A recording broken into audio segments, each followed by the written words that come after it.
Oke, selamat pagi Bapak Ibu dan Medifan semua. Kita senang sekali ya berjumpa kembali di acara live streaming Medion. Nah, tidak terasa pada kesempatan pagi hari ini, live streaming Medion ini sudah sampai edisi ke-51.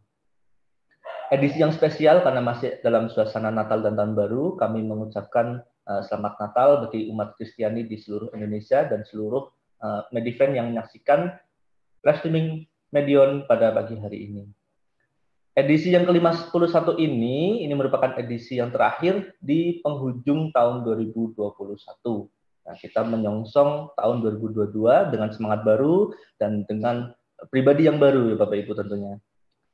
Nah, pada pagi hari ini kita akan coba ubah ya untuk streaming Medion, kita langsung mendatangkan pembicara di sini. Jadi nanti bisa kita bincang-bincang banyak dengan pembicara langsung di sini. Dan nanti kita kenalkan juga ke Bapak Ibu, siapa sih yang kita undang pada pagi hari ini. Nah, jika Bapak Ibu belum sempat menyaksikan edisi-edisi sebelumnya, Bapak Ibu masih bisa menyaksikan di IGTV, di akun Instagram PT Medion, di medionindonesia.id. Baik Bapak Ibu, tidak berpanjang lebar, kita disclaimer terlebih dahulu. Yang ada di sini, semua tim yang bertugas sudah melakukan rapid test antigen, dan seluruh tim yang bertugas menerapkan protokol kesehatan dengan baik. Jadi kita sudah aman ya Bapak Ibu dari COVID-19. Nah, kita perkenalan dulu nih. Nah, nama saya Dr. Hewan Fahri Hussein, atau biasa di sini dipanggil dengan nama Fasa gitu ya. Dan sudah bersama kita hadir pada pagi hari ini, kita sapa dulu Bapak Ibu dan Medifan semua. Namanya Mbak Tias nih. Mbak Tias, gimana kabarnya Mbak Tias? Baik, Mas Sasa, alhamdulillah. Mas Sasa, apa kabar? Alhamdulillah baik. Mbak Tias, disapa dulu teman-teman yang hadir. Baik. Semangat pagi Bapak Ibu Medifriend semuanya. Selamat Natal dan selamat menyambut tahun baru 2022. Terima kasih Mbak Tias. Nah, Bapak Ibu dan Medifriend semua, topik yang akan kita bahas pagi hari ini topik yang sangat menarik ya Bapak Ibu ya, yaitu terkait dengan resistensi antibiotik. Judulnya untuk pagi hari ini adalah bijak dalam menggunakan antibiotik. Nah, bagaimana kita harus bijak dalam menggunakan antibiotik? Nanti kita akan banyak bincang-bincang dengan pembicara kita, Mbak Tias ya. Ya. Mbak Tias ini di Medion ini sebagai asisten manajer produk manajemen dari pharmaceutical produk ya Mbak Tias ya, betul ya. Sudah sangat berpengalaman sekali dan berkecimpung di dunia obat hewan ya tentunya, jadi sangat cocok sekali pembicara kita dengan topik yang akan kita bawakan pada pagi hari ini. Nah, selama 1 jam ke depan Bapak Ibu kita coba mengulas terkait dengan bijak menggunakan antibiotik. Nah, Bapak Ibu jika ada pertanyaan nanti bisa tuliskan di kolom chat atau kolom komentar, atau Bapak Ibu bisa langsung mengirimkan pertanyaan tersebut via CS PT Medion ya, di email cs@medionindonesia.com. Nanti akan kita jawab via email. Nah, oke, langsung saja kita mulai ya Mbak Tias ya mungkin ya. Iya. Sebelum kita mulai, sebagai pendahuluan ya Mbak Tias ya, antibiotik nih. Seperti kita ketahui bersama Mbak Tias, Kementan ini sedang menggalakkan pekan kesadaran antibiotik. Iya, betul. Yang tujuannya adalah meningkatkan kesadaran bersama terkait ya kepedulian masyarakat ya terkait dengan ancaman adanya resistensi antimikrobia atau antibiotik. Betul. Nah, sebenarnya penemuan antibiotik ini sangat penting di dunia kesehatannya. Tentunya untuk menjaga kesehatan dari manusia maupun hewan. Iya, betul sekali. Akan tetapi Mbak Tias, antibiotik ini juga bisa menjadi pisau bermata dua. Kenapa kok demikian? Karena jika dikelola dengan baik, ini bisa menimbulkan manfaat. Tapi kalau tidak dikelola dengan baik, penggunaannya ini bisa menimbulkan kerugian bagi manusia maupun hewan itu sendiri. Betul. Nah, mungkin ini Bapak Ibu kan kita tahu bersama ya, ada banyak golongan nih, yang banyak kalangan yang menyaksikan IG live streaming IG Medion nih. Nah, jadi mungkin kita kembali ke pengertian antibiotika terlebih dahulu. Sebenarnya apa sih antibiotika itu Mbak Tias? Ya, baik, terima kasih kesempatannya Mas Wasa. Jadi sebenarnya apa sih yang dimaksud dengan antibiotika itu? Nah, antibiotika itu adalah suatu bahan aktif atau zat aktif gitu ya, yang bisa berasal dari bahan alami atau dalam hal ini dari mikroorganisme, atau bisa juga berasal dari bahan sintetis atau bahan kimia gitu ya, Mas Wasa. Nah, yang bahan kimia maupun bahan alami ini mempunyai aktivitas untuk membunuh atau menghambat pertumbuhan dari mikroorganisme penyebab penyakit. Itu bisa bakteri, kemudian bisa protozoa, mikroplasma, dan lain sebagainya. Jadi antibiotik tadi punya kemampuan untuk menghambat atau membunuh dari mikroorganisme gitu ya, Mbak ya? Iya, betul. Nah, kalau kita tahu nih, Mbak ya, antibiotik yang beredar di masyarakat itu banyak banget. Betul. Terus gimana nih penggolongan antibiotika? Biar kita nggak bingung, kita kelompokkan nih gimana? Ya, baik. Terima kasih Mas Fasa. Jadi secara garis besar, secara umum gitu ya, antibiotika ini dibagi menjadi 3 kelompok besar. Nah, yang pertama itu adalah antibiotika berdasarkan spektrum kerjanya. Kemudian yang kedua itu berdasarkan sifat kerjanya. Kemudian yang ketiga itu berdasarkan mekanisme kerjanya, gitu Mas Fasa. Coba kita ulas satu persatu ya Mbak ya, biar lebih jelas. Baik. Yang pertama tadi dari spektrum kerjanya. Ya, Jadi antibiotika berdasarkan spektrum kerjanya ini dibagi menjadi 2 lagi, Mas Fasa. Yang pertama itu adalah antibiotika yang mempunyai spektrumnya sempit, kemudian yang kedua mempunyai spektrum luas gitu. Nah, apa sih bedanya gitu ya? Jadi yang antibiotika mempunyai spektrum kerja sempit ini maksudnya adalah antibiotika ini mempunyai aktivitas untuk membunuh atau menghambat pertumbuhan salah satu jenis mikroorganisme saja gitu. Jadi dia hanya bisa membunuh misalnya bakteri saja, atau dia hanya bisa membunuh protozoa saja, atau dia hanya bisa membunuh mikroplasma saja. Demikian. Kemudian untuk antibiotika yang spektrumnya itu luas, nah dia itu mempunyai aktivitas untuk membunuh atau menghambat pertumbuhan beberapa jenis mikroorganisme. Jadi misalnya si antibiotika ini bisa membunuh bakteri dan protozoa, atau dia bisa membunuh bakteri dan mikroplasma. Seperti itu kurang lebih, Mas Fasa. Kerjanya lebih luas itu ya, Mbak ya. Yang kedua nih tadi dari sifat kerjanya. Ya, betul. Nah, kalau dari sifat kerjanya dibedakan menjadi apa aja nih, Mbak? Ya, berdasarkan sifat kerjanya, antibiotika juga dibagi menjadi 2 juga. Yang pertama yaitu antibiotika yang sifat kerjanya itu bakteriostatik. Kemudian yang kedua itu yang sifat kerjanya bakterisida. Nah, saya jelaskan satu persatu dulu ya, Mas Fasa. Jadi antibiotika yang bersifat bakteriostatik, nah berdasarkan dari asal katanya gitu ya, bakterio dan statik gitu ya. Bakterio maksudnya adalah bakteri, kemudian statik maksudnya adalah tetap atau tidak bertumbuh atau tidak bertambah banyak gitu ya, Mas Fasa. Jadi antibiotika yang mempunyai sifat kerja bakteriostatik ini maksudnya adalah antibiotika tersebut bertugas untuk menghambat pertumbuhan dari bakteri gitu. Kemudian ada yang kedua yaitu yang bersifat bakterisida. Nah, sesuai dengan katanya bakteri dan sida. Bakteri artinya bakteri, kemudian sida artinya membunuh gitu. Nah, jadi antibiotika yang bersifat bakterisida artinya dia mempunyai aktivitas atau manfaat untuk membunuh bakteri penyebab penyakit. Kemudian ada lagi yang ketiga tadi ya, Mas Fasa ya, yang berdasarkan mekanisme kerjanya. Ya, betul. Jadi mekanisme kerja antibiotik ini sebenarnya ada banyak gitu ya. Tapi antibiotika yang banyak kita jumpai di industri peternakan, di lapangan gitu ya, ini diantaranya ada beberapa mekanisme. Yang pertama itu adalah dengan cara menghambat pembentukan dinding sel. Jadi ada beberapa bakteri yang dia tuh punya dinding sel gitu, Mas Fasa. Nah, tugasnya dinding sel itu adalah untuk melindungi isi tubuh dari si selnya itu gitu. Nah, kalau diberikan antibiotik yang kerjanya itu menghambat pembentukan dinding sel, maka dinding sel bakterinya ini menjadi tidak terbentuk. Akibatnya isi dalam tubuh si bakterinya ini menjadi tidak terlindungi. Akhirnya lama-lama mati. Jadi antibiotika yang bekerja dengan cara menghambat pembentukan dinding sel ini contohnya itu adalah antibiotika penisilin.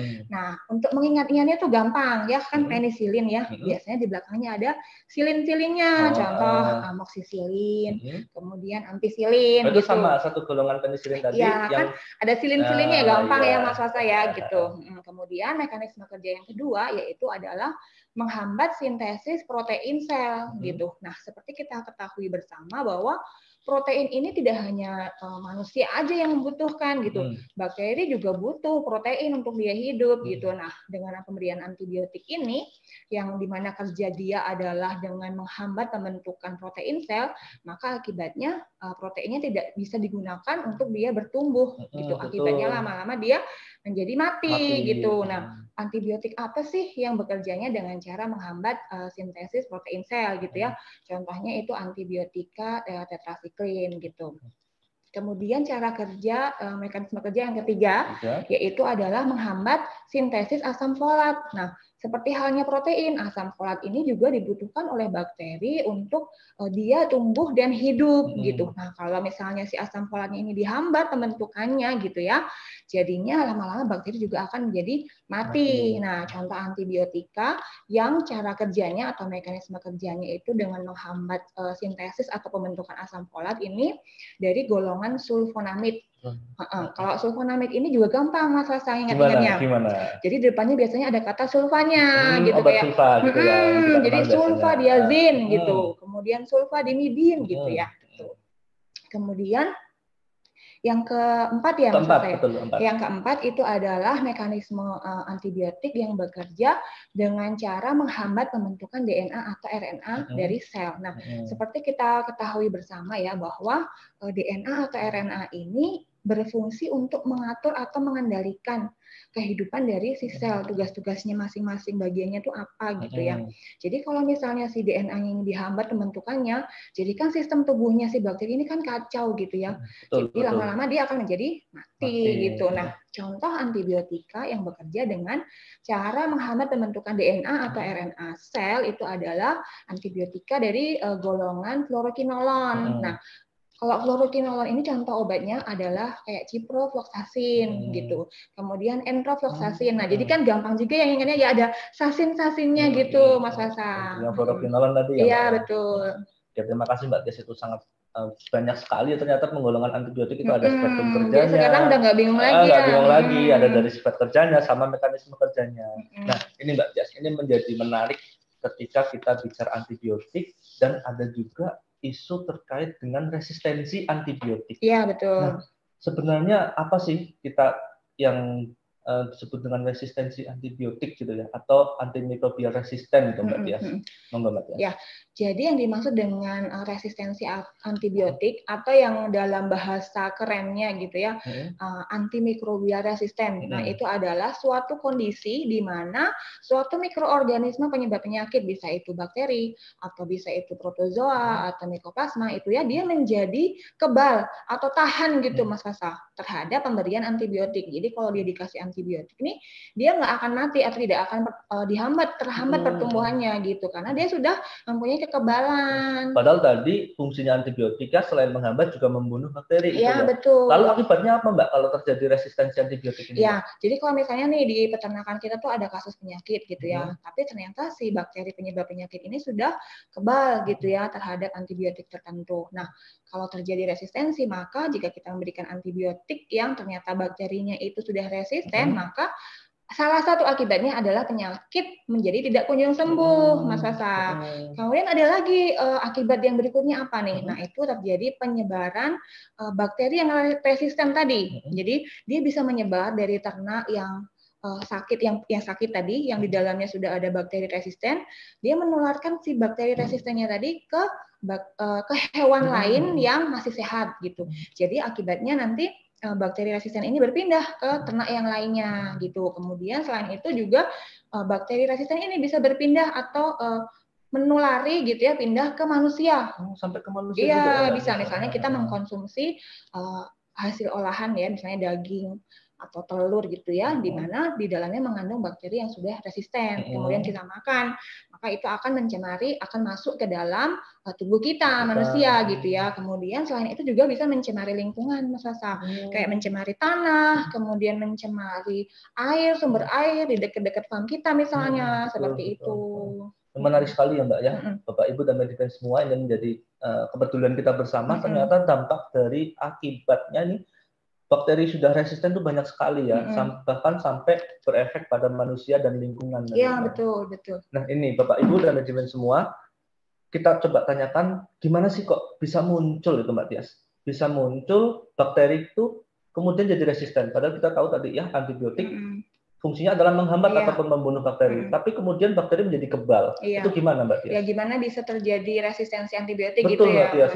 Ya, seperti yang tadi Mas Sasa jelaskan di depan gitu ya, bahwa sebenarnya tuh antibiotik ini punya manfaat yang baik loh kalau dikelola dengan baik gitu ya. Betul. Nah, tapi kenapa sih sekarang pemerintah dalam hal ini Kementan gitu ya, kok concern banget nih sama resiko atau peningkatan antimikrobial resisten gitu. Kenapa gitu? Nah, ternyata semakin ke sini gitu ya, seperti kita ketahui bersama, penggunaan antibiotika di lapangan, khususnya di industri peternakan ini sudah sangat banyak sekali, Mas Fasa. Nah, kemudian pemakaiannya ini tidak tepat, Mas Fasa. Jadi itulah yang dapat memicu munculnya resistensi gitu ya. Nah, di industri peternakan ini antibiotika tuh biasanya dipakai untuk apa aja sih ya? Misalnya yang pertama untuk pengobatan. Nah, jadi kalau antibiotika digunakan untuk pengobatan itu benar gitu ya. Karena ya betul, karena antibiotik itu kan obat ya. Kalau misalnya ada penyakit kemudian kita menggunakan antibiotika untuk pengobatan, ya benar gitu. Cuman masalahnya apa sih kok bisa menimbulkan resistensi gitu ya. Nah, ternyata masih banyak sekali personil-personil yang berkecimpung di industri peternakan ini masih belum tepat gitu Mas Sasa, belum bijak gitu ya menggunakan antibiotiknya gitu. Misalnya pemilihan jenis antibiotiknya ini misalnya kurang tepat gitu Mas Sasa. Dan tadi banyak banget itu ya. Nah, misalnya nih penyakitnya disebabkan oleh bakteri tapi diberikan antibiotika yang bisa membunuhnya hanya protozoa saja. Jadi kan menjadi tidak tepat sasaran gitu ya. Kemudian yang kedua, penggunaan antibiotika ini tidak tepat dosisnya. Jadi misalnya dosisnya 10 mg gitu misalnya ya, hanya dipakai misalnya cuma setengahnya gitu. Itu juga dapat memicu munculnya resistensi. Kemudian contoh berikutnya adalah penggunaan antibiotika yang tidak tepat waktu atau lama penggunaannya gitu. Misalnya seharusnya antibiotika itu diberikan selama 5 hari gitu Mas Fasa. Tapi peternak misalnya gitu ya, lihat ayamnya di hari ketiga nih udah sembuh ya, udah sembuh. Berarti udahlah nggak usah aku lanjutin aja gitu ya. Nah, ini juga menjadi tidak tepat ya. Sebenarnya si bakteri ini sebenarnya belum mati Mas Fasa, dia masih baru kelepek-kelepek aja gitu, pingsan gitu ya, belum sampai mati, tapi bisa bangun lagi ya. Karena dihentikan penggunaannya, jadi dia menjadi memunculkan sistem kekebalan gitu. Kemudian apalagi sih di industri peternakan ini antibiotika digunakan untuk apa? Nah, itu banyak sekali digunakan sebagai cleaning program, Mas Fasa. Apa itu cleaning program? Nah, jadi yang dimaksud cleaning program itu pencegahan penyakit gitu, Mas Fasa. Nah, seperti kita ketahui ada semboyan mencegah lebih baik daripada mengobati gitu ya. Iya, betul. Benar, sebenarnya mencegah tuh benar, mencegahnya benar, tapi yang salah adalah kok mencegahnya dengan memberikan antibiotik. Padahal sebenarnya antibiotik itu kan obat ya. Digunakan untuk mengobati penyakit gitu, bukan untuk mencegah penyakit gitu, Mas Sasa. Kemudian ada lagi nih, satu lagi penggunaan antibiotika yang sangat umum gitu ya di industri peternakan, yaitu digunakan sebagai AGP atau AGP atau antibiotik growth promotor. Nah, tujuannya adalah untuk meningkatkan performa ternak gitu ya, supaya tumbuh lebih cepat gitu ya, performanya lebih baik. Nah, ujungnya akhirnya adalah untuk mendapatkan keuntungan yang maksimal gitu ya. Nah, kenapa penggunaan antibiotika sebagai AGP ini dapat memicu resistensi? Nah, itu karena antibiotik growth promotor ini digunakan dalam dosis di bawah terapi atau dosis subterapi, kerennya gitu ya Mas Fasa. Jadi karena digunakan di bawah dosis terapi, artinya bakteri tadi itu kan tidak mati atau tidak dihambat ya, gitu, dia masih hidup gitu. Baru kelepek-kelepek doang gitu. Tapi begitu dia mengenali, ada antibiotik nih gitu yang bisa membunuh aku gitu ya. Nah, dia menjadi memunculkan kekebalan seperti itu. Kemudian perlu digarisbawahi lagi sebenarnya penggunaan antibiotika di industri peternakan ini ya di lapangan ini sebaiknya harus dengan konsultasi dan di bawah pengawasan dari dokter hewan. Kenapa? Ya tujuannya supaya itu tadi, supaya pemilihan obatnya tepat gitu ya. Kemudian juga dapat mencegah meningkatnya antimikrobial resisten ya seperti itu.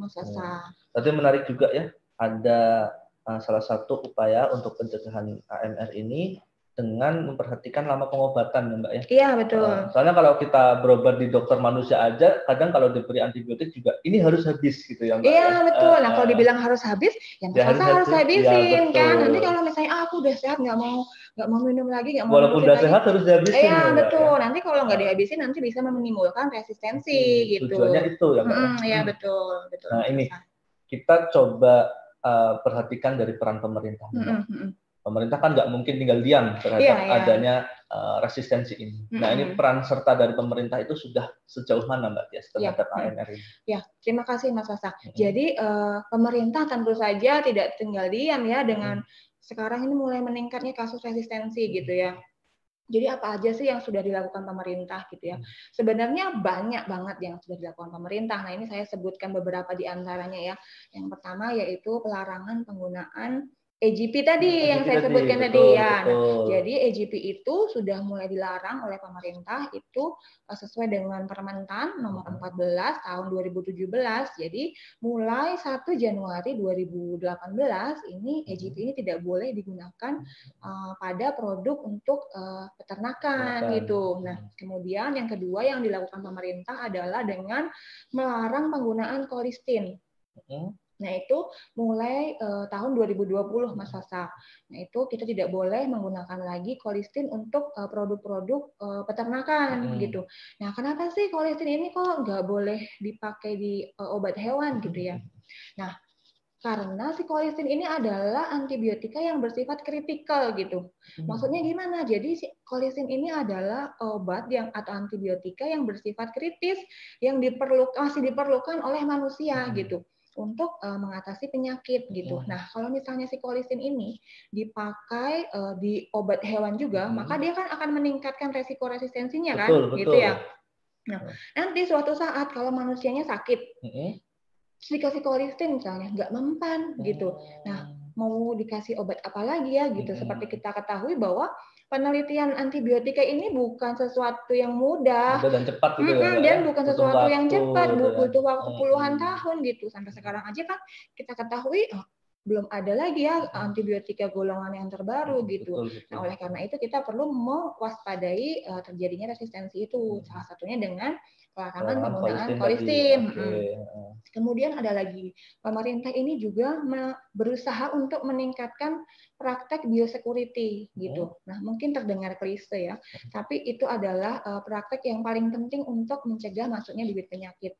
Jadi pemerintah ini mendorong praktek biosecurity dan mendorong penggunaan antimikroba atau antibiotika yang tepat di industri peternakan. Nah, itu dengan mengeluarkan sertifikasi NKV atau nomor kontrol veteriner ya. Kemudian ada upaya apa lagi gini ya yang bisa dilakukan oleh pemerintah gitu ya.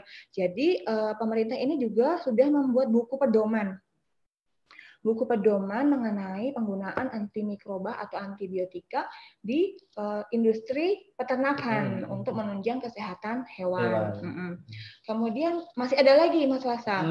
Jadi pemerintah itu juga melakukan pengawasan obat hewan yang beredar di lapangan gitu ya, dengan cara pengontrolan secara terpadu dengan bekerja sama dengan berbagai pihak. Jadi Kementan ini bekerja sama dengan Polri misalnya, kemudian pengawas PNS, kemudian bekerja sama dengan Dinas Kesehatan Hewan di berbagai provinsi, kemudian bekerja sama juga dengan asosiasi peternakan seperti ASOHI, seperti itu. Nah, itu adalah beberapa contoh yang sudah dilakukan pemerintah dalam upaya untuk menekan atau meminimalkan resiko peningkatan antimikrobial resisten, seperti itu. Selain dari peran serta pemerintah ini ya Mbak Tias ya, Bapak Ibu dan Mbak Dian semua, kita juga harus meningkatkan kepedulian kita terhadap isu ini, betul ya Mbak Tias ya, supaya ya kita saling bekerja sama, baik dari peternak maupun dari kalangan akademisi ataupun apoteker dan dokter hewan, itu semuanya harus kita bersinergis untuk menghindari terjadinya resistensi antibiotik. Nah, kemudian Mbak Tias, ini menarik sekali kita membahas mengenai resistensi. Nah, tadi kan antibiotik bisa dihambat atau dibunuh dengan bakteri bisa dihambat atau dibunuh dengan antibiotik. Dan kemudian bakteri menjadi kebal atau memiliki kekebalan. Nah, sebenarnya bagaimana sih mekanismenya? Kok bisa bakteri itu kemudian memiliki kekebalan terhadap antibiotik? Ya. Jadi maksud Mas Lasa gimana sih kok bakteri ini bisa menjadi kebal gitu, betul, ya, kok dia pinter banget ya, kok bisa kebal gitu ya. Jadi secara umum Mas Sasa, mikroba atau bakteri penyebab penyakit ini bisa menjadi kebal atau resisten terhadap antibiotika ini melalui 2 mekanisme. Yang pertama itu faktor dari dalam tubuh si bakterinya itu sendiri, atau bahasa kerennya dari faktor intrinsik gitu. Dari dalam gitu. Ya, dari dalam. Kemudian yang kedua itu faktor dari luar atau faktor ekstrinsik gitu. Nah, untuk menjelaskan supaya lebih mudah dipahami, saya ada slide-nya nih, Mas Hasan. Ada slide-nya. Di bawah nggak? Ada dong, di bawah dong gitu. Nanti Bapak Ibu Medifriends semuanya bisa lihat di bawah ini ya. Udah, tolong ya, Mas Operator bisa ditampilkan di bawah. Ya, baik. Jadi Mas Sasa dan Bapak Ibu Medifriends semuanya, nah ini adalah gambaran dari sel bakteri seperti itu ya. Kemudian dari sisi faktor intrinsik, gimana sih si bakteri itu bisa memunculkan kekebalan? Nah, itu dia punya beberapa cara nih. Dia pintar banget Mas Sasa. Jadi jangan bermain-main dengan penggunaan antibiotika gitu ya. Kenapa? Karena si bakteri ini pintar bisa memunculkan kekebalan dari dalam tubuhnya. Caranya gimana gitu? Yang pertama itu adalah dia akan memproduksi enzim yang dapat menghancurkan atau menginaktivasi antibiotik gitu. Jadi nanti kalau ada antibiotik masuk ke dalam tubuh si bakterinya ini, dia sudah mengenali nih, ada antibiotik yang waktu itu akan membunuh aku gitu kan. Nah, dia sudah punya senjatanya namanya enzim. Kemudian si enzim ini dikeluarkan untuk menghancurkan atau menginaktivasi si antibiotika. Jadi antibiotikanya jadi tidak mempan lagi untuk membunuh dia gitu. Nah, itu cara yang pertama.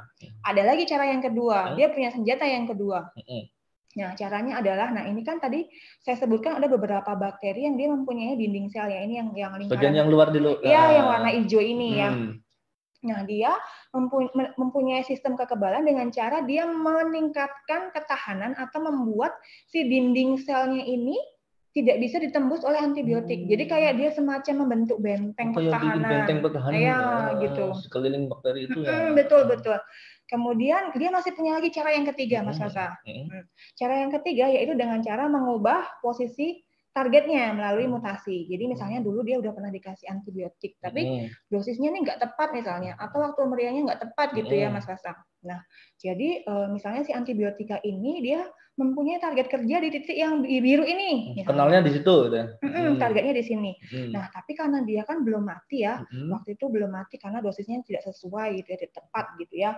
Nah, dia akan melakukan mutasi, kemudian memindahkan si target ini pindah ke misalnya ke titik yang merah ini, Mas Sasa. Nah, jadi nanti kalau suatu saat antibiotikanya masuk, nah kan dia mencari target yang dulu nih, yang titik biru kan. Padahal sudah dipindahin ke titik yang merah ini. Nah, akibatnya menjadi tidak tepat sasaran gitu. Jadi si antibiotikanya ini tidak bisa membunuh si bakteri tidak ini. Menemukan targetnya gitu ya, Mbak. Karena nggak tepat sasaran gitu. Karena udah dipindahin lokasinya gitu. Misalnya seperti itu, Mas Hasan. Nah, itu cara yang ketiga. Dia masih punya cara satu lagi. Nah, itu cara yang keempat. Nah, itu dengan cara pompa efflux atau efflux pump. Nah, maksudnya gimana? Jadi nanti kalau ada antibiotik itu masuk ke dalam tubuh si bakterinya gitu ya. Nah, dia langsung mengaktifkan ini sistem efflux pump-nya ini. Nah, dia akan mendorong keluar si bakteri ini keluar dari tubuhnya. Jadinya kan nggak ada di dalam tubuhnya kan. Jadi dia selamat nih gitu. Dia nggak jadi bisa mati nih gitu. Antibiotiknya nggak kerja lagi gitu. Iya, jadi itu adalah 4 cara bagaimana dia bisa menimbulkan kekebalan dari dalam tubuhnya gitu. Nah, tadi kan saya jelasin ada 2 ya, dari dalam dan dari luar. Nah, saya dari juga dalam ada 4 tadi. Ada 4. Kemudian ada juga cara yang dari luar. Ini ada 3, Mas Sasa. Nah, ini saya.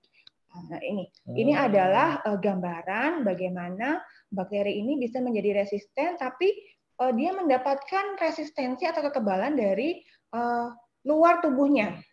Jadi ini ada 3 juga caranya. Banyak ya. Yang pertama yaitu konjugasi. Nah, apa yang dimaksud dengan konjugasi? Jadi dia mendapatkan perpindahan DNA yang sudah resisten gitu ya, dari bakteri lain yang sudah resisten. Nah, Kemudian bakteri yang sudah resisten tadi mentransfer DNA-nya yang sudah resisten itu ke bakteri yang belum resisten. Akibatnya dia mempunyai DNA yang sudah resisten. Nah, dia juga jadi ikut-ikutan resisten gitu. Kemudian cara yang kedua itu adalah transduksi.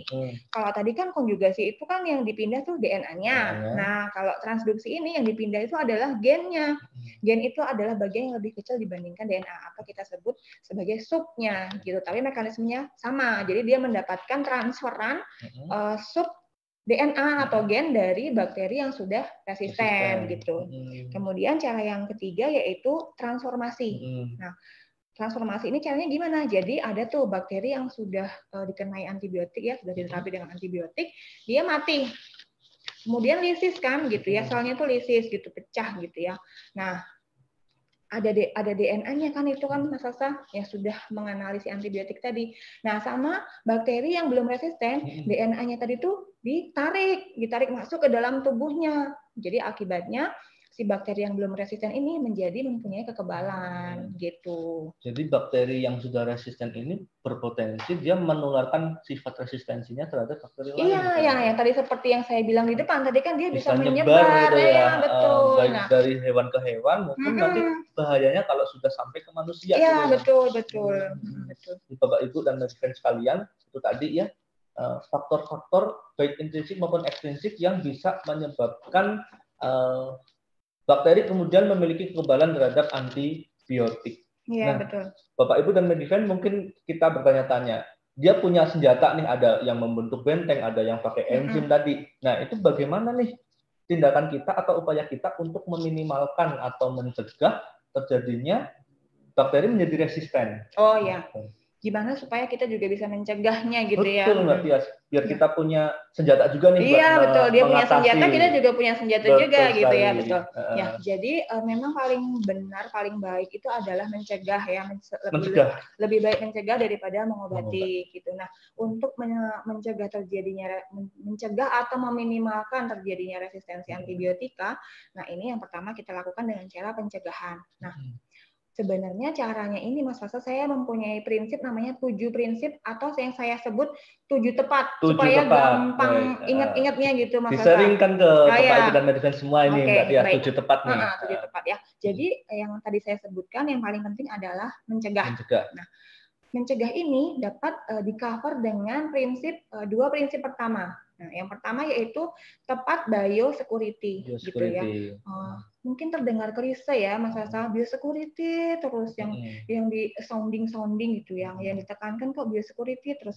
Memang terdengar klise, tapi sebenarnya Bapak Ibu Medifriends semuanya, biosecurity ini merupakan faktor utama nih gitu untuk mencegah atau meminimalkan masuknya bibit penyakit ke lingkungan peternakan kita gitu. Nah, contoh praktik biosecurity itu apa aja gitu. Yang pertama misalnya lakukan sistem perkandangan ini harus sirkulasinya tuh harus baik gitu Mas Hasan. Nah, kemudian terapkan biosecurity 3 zona. Nah, 3 zona ini mungkin Mas Sasa udah sering dengar ya. 3 zona itu ada zona merah, zona kuning, dan zona hijau. Nah, tujuannya apa? Tujuannya adalah untuk meminimalkan jumlah orang yang keluar masuk ke kandang kita. Nah, kenapa harus diminimalkan? Nah, supaya meminimalkan juga bakteri yang dibawa oleh orang yang keluar masuk tadi, Mas Sasa gitu. Kemudian yang kedua, jangan lupa lakukan desinfeksi kendaraan yang keluar masuk juga. Kemudian kan ada personil-personil yang bertugas untuk di peternakan kita ya. Nah, itu juga jangan lupa lakukan desinfeksi bajunya, kemudian bootnya gitu ya. Bajunya harus diganti dengan baju yang khusus dalam kandang seperti itu. Kemudian selain itu juga peralatan juga perlu didesinfeksi gitu supaya untuk membunuh bakteri yang terdapat di peralatan tersebut gitu. Kemudian langkah berikutnya contohnya adalah membasmi vektor perantara penyebab penyakit gitu ya. Jadi apa aja sih contohnya gitu. Misalnya tikus, kemudian lalat. Nah, itu kan bisa membawa bakteri masuk gitu ya dari luar kandang ke dalam kandang gitu. Jadi itu juga perlu dibasmi gitu ya. Kemudian contoh berikutnya yaitu dengan melakukan sanitasi air minum. Kenapa perlu dilakukan sanitasi air minum? Karena tidak jarang air minum yang digunakan untuk konsumsi air minum ayam ini dia mengandung bakteri penyebab penyakit, misalnya E. coli gitu Mas Sasa. Nah, oleh karena itu perlu diberikan antiseptik gitu ya, dicampurkan ke dalam air minum. Misalnya bisa kita pakai Medisep atau kita bisa pakai Desinsep atau Antisep gitu. Nah, tujuannya adalah untuk membunuh mikroorganisme yang mengkontaminasi air minum yang kita berikan ke ternak kita. Selain itu tadi juga air minum juga sebagai via penularan ya Mbak ya. Ya, betul. Sumber penularan dari berbagai penyakit juga bisa via air minum. Jadi pentingnya kita melakukan sanitasi di air minum tadi. Ya, betul. Jadi itu tadi adalah tepat yang pertama, tepat biosecurity untuk mencegah terjadinya penyakit di gitu ya. peternakan kita. Betul. Ya. Kemudian pencegahan yang kedua dengan cara apa? Nah, ini dengan tepat yang kedua. Tepat yang kedua itu adalah tepat manajemen pemeliharaan. Jadi yang dikhususkan dalam manajemen pemeliharaan ini adalah kita harus meminimalkan faktor predisposisi. Apa itu faktor predisposisi, Mas Hasan? Nah, faktor predisposisi itu adalah faktor-faktor yang dapat meningkatkan resiko terjadinya penyakit gitu. Nah, contohnya apa? Misalnya kandangnya lembab, kemudian sirkulasi udaranya tidak baik gitu ya. Kemudian liternya juga basah gitu ya Mas Sasa. Jadi ada beberapa cara yang kita bisa lakukan untuk melakukan tepat manajemen pemeliharaan, misalnya jaga sirkulasi kandang tetap baik, misalnya dengan sistem buka tutup tirai gitu ya. Kemudian sistem perkandangan yang close house atau sistem kandang tertutup itu lebih baik Mas Sasa dibandingkan kandang yang open house gitu, karena kan dia kandangnya sistemnya tertutup sehingga meminimalkan bakteri yang akan masuk ke peternakan kita gitu. Dengan kandang close house kita juga bisa menciptakan kondisi lingkungan yang ideal bagi ya betul. Kemudian jangan lupa mengenai liter tadi ya. Liter yang basah ini juga dapat memicu munculnya penyakit ya sebagai faktor predisposisi gitu. Jadi sebelum kita menebarkan si liternya ini Mas Hasa, sebaiknya kita desinfeksi dulu kemudian dikeringkan, nah baru kita pakai. Kemudian setelah dipakai, nah itu kita harus menjaga si liter ini supaya tetap kering gitu Mas Hasa. Kemudian yang perlu kita perhatikan lagi adalah kualitas nutrisi dari pakan yang kita berikan ke ternak kita gitu. Nah, selain kualitas, juga penyimpanan pakannya itu juga harus diperhatikan. Kenapa? Karena kalau penyimpanan pakannya itu tidak diperhatikan, dia akan dapat menimbulkan munculnya kontaminasi jamur media yang baik buat tumbuhnya jamur. Iya, gitu betul. Ya. Jadi jamur dan mikotoksin gitu. Ya, jamur dan mikotoksin ini dia akan bersifat imunosupresan. Jadi meskipun jumlahnya cuma sedikit ya, tapi jika dia terakumulasi sedikit tapi sering, dia lama-lama dia akan menyebabkan imunosupresi ke tubuh ternak kita. Nah, kalau terjadi imunosupresi, artinya adalah penekanan sistem kekebalan tubuh gitu ya. Jadinya kan dia sistem imunnya lemah. Jadi dia mudah terserang penyakit gitu Mas Sasa. Kemudian yang perlu diperhatikan lagi adalah yang penting juga gitu ya. Itu adalah lakukan vaksinasi yang tepat dan lengkap. Vaksinasi, betul. Nah, vaksinasi yang tepat dan lengkap ini juga akan menentukan nih gitu kita bisa mencegah masuknya bibit penyakit yang menginfeksi ke peternakan kita. Nah, untuk melakukan vaksinasi yang tepat ini kita harus mematuhi ya atau mengikuti gitu ya prinsip 4M. Kalau tadi ada 7 tepat, yang ini ada 4M gitu. Apa aja itu 4M gitu ya dalam vaksinasi supaya berhasil gitu ya Mas Sasa. Yang pertama itu adalah materi. Nah, dalam materi ini ada 2 yang akan kita bahas. Yang pertama itu ayamnya, kemudian yang kedua vaksinnya.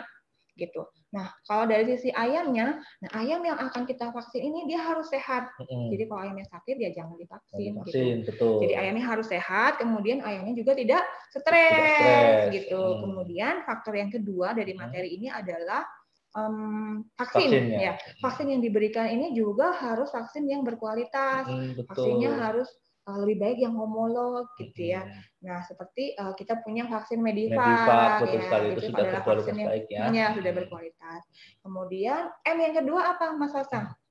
Nah, M yang kedua itu adalah metode. Metode. Nah, metode itu maksudnya adalah kita dalam melakukan atau menjadwalkan program vaksinasi itu harus mempertimbangkan penyakit apa aja sih yang sering terjadi di peternakan kita. Kemudian setelah penyakit kita cek lagi penyakit-penyakit tersebut tuh sering menyerang ternak kita di umur berapa? Umur serangan penyakitnya. Oke. Itu juga akan menentukan keberhasilan vaksinasi. Kemudian yang ketiga, bagaimana penanganan vaksinnya yang baik dan benar gitu ya. Jadi vaksin itu sebelum digunakan harus disimpan di suhu 2-8. Kemudian nanti setelah jika akan digunakan ditowing dulu. Nah, seperti itu. Kurang lebih seperti itu ya Mas Asa mengenai M yang kedua atau metode tadi ya. Kemudian M yang ketiga apa? Nah, M yang ketiga itu adalah manusia. Manusia. Nah, seperti kita ketahui bersama bahwa kalau vaksinasi ini biasanya dilakukan oleh petugas yang khusus untuk memvaksin atau kalau kita sering bilang vaksinator gitu ya. Nah, vaksinator ini juga yang melakukan vaksinasi ini harus yang sudah terdidik dan terlatih melakukan vaksinasi. Nah, tujuannya apa? Supaya penyuntikan misalnya gitu atau pemberian vaksinasinya ke ayam atau ke ternak kita itu tepat gitu. Jadi itu akan mempengaruhi keberhasilan dari vaksinasi gitu. Kemudian tadi sudah ada 3M ya, berarti ada lagi 1M lagi ya. M yang terakhir itu apa? Nah, itu mileu. Mileu itu bahasa awamnya itu lingkungan, Mas Asa. Nah, dari sisi mileu ini yang perlu kita perhatikan adalah biosecurity. Balik lagi ke biosecurity. Kenapa biosecurity terus diulang-ulang? Nah, karena ini penting gitu, Mas Asa.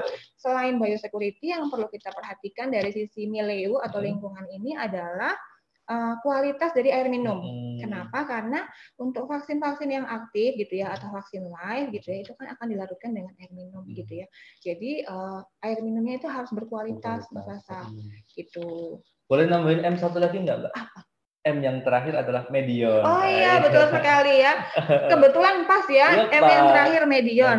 Medivag gitu ya. Betul. Ya, betul. Jadi bukan hanya 4M, Mbak. Kita sekarang pakainya 5M. Oh ya, 5M ya. Jadi materi, kemudian metode, kemudian manusia, kemudian milieu, dan medion, medivag ya. Oke, baik. Nah, kalau misalnya tadi kan 4M ini adalah untuk menunjang keberhasilan vaksinasi ya. 5M, Mbak, 5M. Oh iya, 5M. Ya, betul 5M ya. Nah, kalau misalnya vaksinasinya ini tidak memenuhi 5M tadi ya, 4M atau 5M tadi gitu ya. Nah, akan terjadi resiko misalnya gini, misalnya kita melakukan vaksinasi gumboro gitu ya. Ternyata dia tidak memenuhi salah satu atau salah beberapa gitu ya dari 5M tadi gitu. Nah, akibatnya akan terjadi kegagalan vaksinasi. Contohnya tadi gumboro ya. Misalnya gitu ya, contoh Mas Asa. Jadi terjadi kegagalan vaksinasi. Nah, akibatnya adalah terjadi imunosupresif atau kekebalan tubuhnya ini menjadi drop. Nah, itu dapat memicu masuknya penyakit-penyakit yang lain juga gitu. Nah, itulah pentingnya tadi tepat yang kedua ya, tepat manajemen pemeliharaan termasuk 4M dalam prosedur vaksinasi gitu ya, Mas Asa. Oke. Kita balik ke penyakit. Kalau udah terjadi serangan penyakit tadi kan kita bicara banyak terkait yang mencegah. Oh iya benar yang tadi itu dua tepat pertama itu yang mencegah ya. Dua tepat yang tadi udah pencegahan. Iya betul. Gimana nih tindak lanjutnya kalau sudah terjadi penyakit? Betul. Jadi tepat yang dua tadi, tepat biosecurity dan tepat manajemen pemeliharaan adalah untuk mencegah maksudnya penyakit gitu ya. Nah, gimana jika di peternakan Bapak Ibu ini sudah terjadi serangan penyakit gitu. Nah, apa sih yang bisa kita lakukan untuk mendapatkan pengobatan yang efektif, kemudian juga dapat mendukung mencegahnya antimikrobial resisten. Nah, ini lanjutan dari dua tepat tadi. Ini ada tepat yang ketiga ya, Mas Rasa, yaitu tepat diagnosa.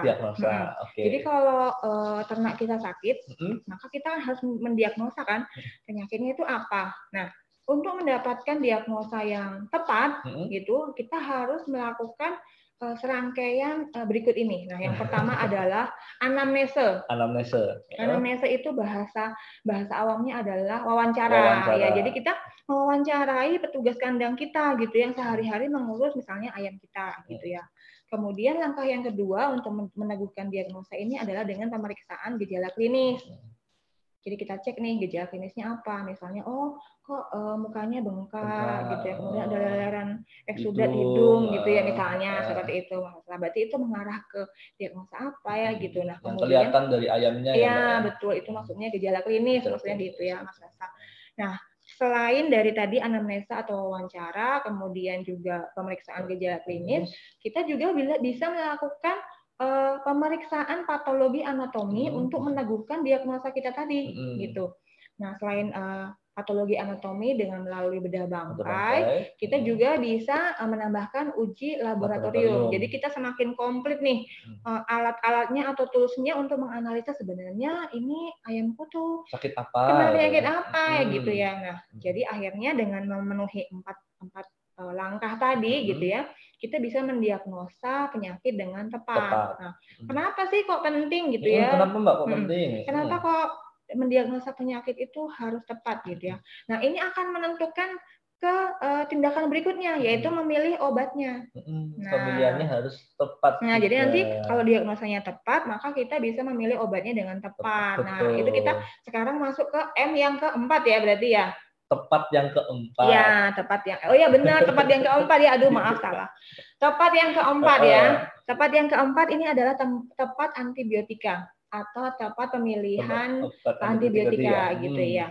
Jadi maksudnya gimana nih? Misalnya di peternakan Mas Hasan nih ada serangan penyakit Coryza sama koksidiosis gitu ya. Nah, Coryza ini sebabnya apa? Oh, bakteri. Kemudian koksidiosis sebabnya apa? Oh, protozoa gitu. Nah, berarti Mas Hasa setelah mendiagnosa bahwa ini sakitnya koksidiosis dan Coryza gitu ya, maka Mas Hasa bisa memilih obat yang tepat gitu ya. Dengan kalau Bapak Ibu semua harus dikonsultasikan ya dengan dokter hewan ya untuk memilih obat apa sih yang tepat gitu ya. Jadi kita memilih antibiotikanya ini kita harus yang bisa membunuh si bakteri sekaligus protozoa.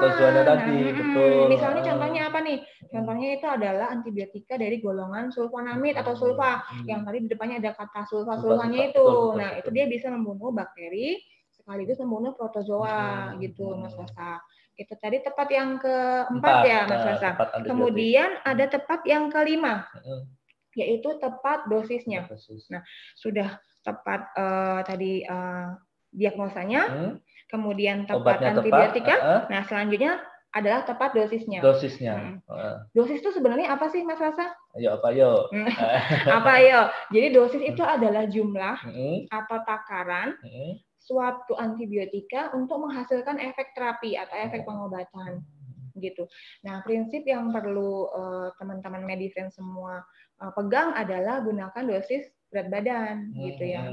Jadi gimana caranya kalau kita mau menghitung kebutuhan antibiotika untuk satu vlog kandang kita misalnya gitu ya. Misalnya satu vlog isinya misalnya 5.000 misalnya gitu ya.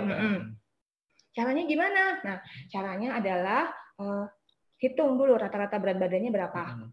Bisa dicatat ya Bapak Ibu atau Medifriend semua untuk penentuan dosis.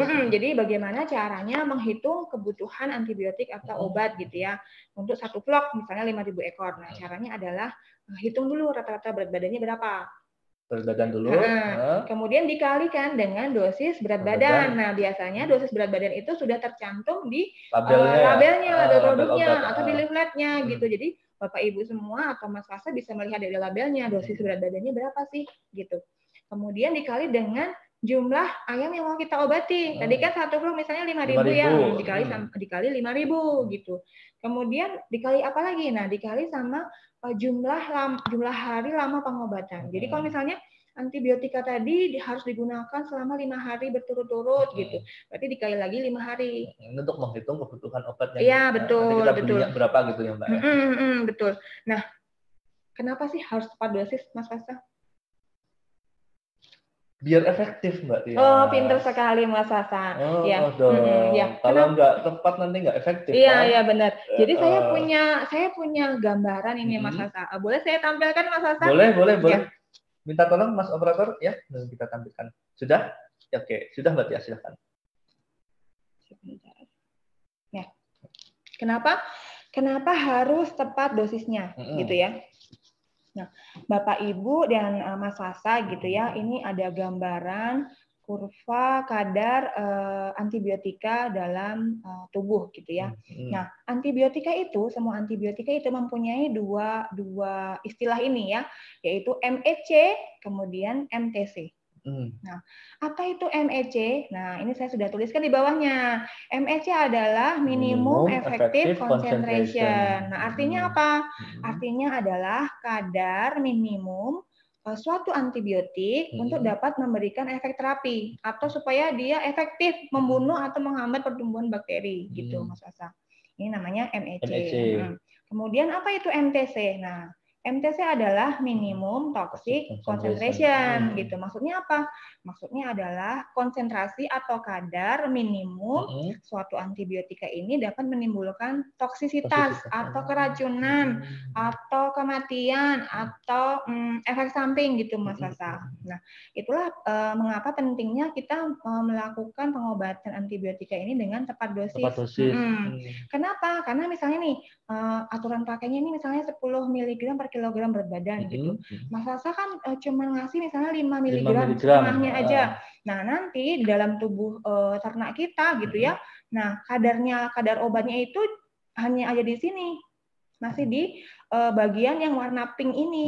Nah, karena kadar MEC-nya di sini, kadar minimum yang efektifnya di sini, sedangkan tadi Mas Sasa pakainya dosisnya di bawah MEC gitu ya. Akibatnya ternaknya menjadi tidak kunjung sembuh gitu, karena kan nggak efektif Mas Sasa, kadarnya masih kurang nih gitu. Jadi si bakterinya itu menjadi tidak bisa dibunuh atau dihambat gitu. Nah, kalau pakainya itu di bawah ini, si bakterinya kan nggak jadi terbunuh, dia cuma keliling-keliling aja gitu. Akibatnya adalah dia membentuk kekebalan. Nah, mungkin bisa membentuk kekebalan tadi ya, Mbak, ya. Jadi itulah juga salah satu faktor yang bisa meningkatkan resiko resistensi gitu. Nah, tadi kan contoh kalau Mas Sasa pakainya di bawah dosis. Kalau Mas Sasa misalnya aku pengen ayamnya cepat sembuh, aku kasih lebih banyak deh gitu ya. Tadi 10 kita kasih 50 gitu ya. Misalnya naikin jadi 50 misalnya, ternyata kadar toksisnya itu misalnya di angka 40 misalnya gitu ya. Nah, jadi akibatnya adalah nanti ayam yang Mas Sasa berikan antibiotik ini dapat mengalami keracunan atau bisa sampai mengakibatkan kematian. Nah, oleh karena itu itulah pentingnya kenapa sih harus tepat dosis dalam menggunakan antibiotika gitu ya. Jadi supaya antibiotika itu saat berada di dalam tubuh ternaknya ini berada di range terapi ini. Nah, range pengobatan ini supaya bakterinya ini bisa terbunuh atau bakterinya ini bisa dihambat pertumbuhannya. Betul. Gitu Mas Sasa. Oke, itu tepat dosis. Iya, tepat yang dosis. ke-6 nih, Mbak. Tadi ada tepat apa tadi Mas Sasa yang tepat biosecurity, tepat manajemen, betul. terus kemudian tepat diagnosa, tepat obat, tepat dosis. Nah, sekarang tepat masuk ke tepat yang ke-6 yaitu tepat waktu ya, waktu pengobatan. Nah, maksudnya waktu pengobatan ini gini. Jadi misalnya kita mau mengobati ternak di ayam kita gitu ya yang sedang terkena penyakit gitu ya. Nah, obat yang kita berikan ini kalau saran dari kita gitu ya, saran pengobatan yang baik, waktu pengobatan yang baik itu dibagi menjadi dua periode waktu gitu Mas Sasa. Jadi yang pertama itu kita berikan antara jam 7 pagi sampai jam 1 siang. Kemudian nanti jam 1 siang sampai jam 7 malam itu ya diganti lagi dengan larutan obat yang baru. Kenapa harus gitu, Mbak? Kenapa harus dibagi dua gitu ya? Enggak dibagi aja gitu loh. Nah, iya, kenapa harus dibagi dua dari jam 7 sampai jam 13, kemudian jam 13 atau jam 1 siang sampai jam 7 malam. Nah, ini ada tujuannya yang pertama ya adalah untuk memastikan konsumsi air minumnya ayam ini sudah cukup, di mana konsumsi air minum ini tadi kan sudah diberikan antibiotik kan Mas Sasa. Jadi larutan antibiotiknya ini dikonsumsi oleh ayam dalam jumlah yang cukup untuk memenuhi yang tadi tepat dosis tadi gitu. Kemudian yang kedua, kenapa sih dikasihnya kok lama banget? Berarti kan dari jam 7 pagi sampai 7 malam ya totalnya ya Mas Sasa. Nah, itu adalah untuk memastikan bahwa antibiotika itu berada dalam tubuh ternak kita yang sakit ini dalam durasi atau waktu yang cukup lama gitu ya untuk membunuh atau menghambat pertumbuhan bakteri. Untuk memastikan bahwa kinerja obatnya ini efektif gitu. Sudah terbunuh gitu ya. Gitu Mas Sasa. Itu tadi berarti tepat yang ke-6 ya. Berarti masih ada satu tepat lagi ya. Tepat yang terakhir. Oke, tepat yang terakhir itu adalah tepat yang ke-7 yaitu tepat aplikasi. Nah, aplikasi itu maksudnya adalah rute pemberian. Obat. Nah, seperti kita ketahui bersama bahwa di lapangan itu tuh kan kita sering lihat ada obat yang bentuknya serbuk atau cair yang dicampur dengan air minum gitu ya. Nanti diberikan secara oral ya, per oral atau lewat mulut gitu ya. Kemudian ada antibiotika yang dalam bentuk injeksi, bisa injeksi subkutan atau injeksi intramuskular gitu ya. Gitu. Nah, kenapa harus tepat pemilihan rute ya, rute aplikasi gitu ya? Kenapa? Nah, ini saya juga ada satu slide lagi nih, Mas Sasa, untuk menjelaskan bagaimana sih tepat aplikasi itu penting. Nah, dari grafik ini ya, Bapak, Ibu, dan Medifriend semuanya, serta Mas Sasa, nah ini sumbu yang X, ini adalah waktu. Kemudian sumbu yang Y, ini adalah kadar obatnya. Gitu. Nah, untuk grafik yang warnanya, atau garis yang warnanya orange ini ya, ini kan grafik kadar obat dalam tubuh dengan rute aplikasi injeksi suntikan, atau suntikan, ya, suntikan atau injeksi. Kemudian yang merah ini adalah grafik kadar obat dalam tubuh ternak kita jika obatnya itu diberikan secara oral atau lewat mulut gitu, Mas Sasa. Nah, kita bisa lihat nih dari sisi waktunya. Nah, tadi kan kita sudah bahas MEC dan MCC ya, Mas Sasa ya. Nah, jadi supaya obat ini efektif, maka dia harus mencapai minimum di garis yang ini kan, garis MEC ini kan, garis putus hijau ini kan. Ini baru dia efektif nih obatnya gitu. Nah, pada pemberian injeksi, ini waktu yang diperlukan ini Mas Sasa lebih pendek. Artinya lebih cepat untuk mencapai MEC-nya MEC. Kalau yang di grafik merah ini, nah dia kan mencapai MEC-nya kan di sini nih. Ya. Waktunya nih kita lihat, waktunya lebih panjang dibandingkan yang ini tadi, yang suntikan tadi, gitu ya. Nah, gitu.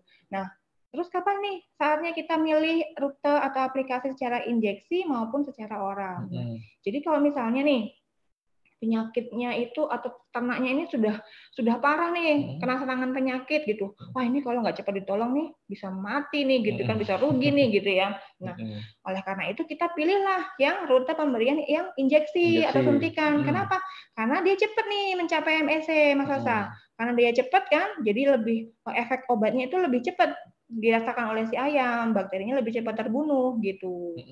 Gitu. Nah, kemudian kita bisa lakukan pengobatan dengan injeksi ini pada ayam-ayam yang parah gitu. Nah, untuk ayam-ayam yang tidak terlalu parah, kita bisa memberikan via oral gitu, Mas Sasa. Beberapa penyakit juga kadang menyebabkan ayamnya atau ternak kita ya, hewan besar itu susah untuk makan dan minum nih Mbak Tias. Jadi kalau pemberian secara oral atau via air minum atau pakan gitu, ya, betul, jadi kurang efektif. Ya, betul. Maka kita pilih rute yang injeksi, suntikan. Ya betul sekali tambahannya Mas Sasa. Terima kasih banyak. Begitu Bapak Ibu dan Medifriend sekalian terkait dengan 7 tepat tadi ya. 7 tepat. Saya nggak akan ngulang. Bapak Ibu sudah nyatat sendiri ya, tepat yang pertama sampai tepat yang terakhir, tepat aplikasi tadi. Nah, selanjutnya kita coba kembali lagi ke resistensi, Mbak Tias. Resistensi antibiotik ini tadi dampaknya juga sangat luar biasa. Nah, lalu gimana kita bisa tahu obat ini masih efektif atau enggak, obat ini masih bisa membunuh bakteri atau enggak gitu. Jadi gimana sih kita bisa mengetahui antibiotik yang kita berikan itu masih efektif untuk membunuh bakteri? Jadi pemilihan obatnya tepat gitu ya. Betul sekali. Ya, betul. Jadi Mas Sasa ada cara yang bisa kita lakukan untuk mengetahui apakah suatu antibiotik itu efektif untuk membunuh atau menghambat masih efektif gitu masih efektif untuk membunuh atau menghambat bakteri penyebab penyakit yang menyerang peternakan kita gitu ya. Caranya itu dengan melakukan uji sensitivitas antibiotik gitu. Nah, uji sensitivitas antibiotik ini bisa kita lakukan sebelum melakukan pengobatan. Tujuannya supaya pemilihan obatnya itu tepat, Mas Sasa gitu. Nah, terus apa sih yang dimaksud dengan uji sensitivitas antibiotik gitu ya? Nah, yang dimaksud dengan uji sensitivitas antibiotik adalah suatu uji yang dilakukan untuk mengetahui apakah suatu bakteri penyebab penyakit atau mikroorganisme penyebab penyakit itu masih sensitif atau masih peka atau masih bisa dihambat atau dibunuh oleh suatu antibiotika tertentu gitu Mas Hasan. Bagaimana Mbak caranya Mbak uji sensitivitas ini Mbak? Oh ya, gimana caranya melakukan gitu Betul, ya? Mbak.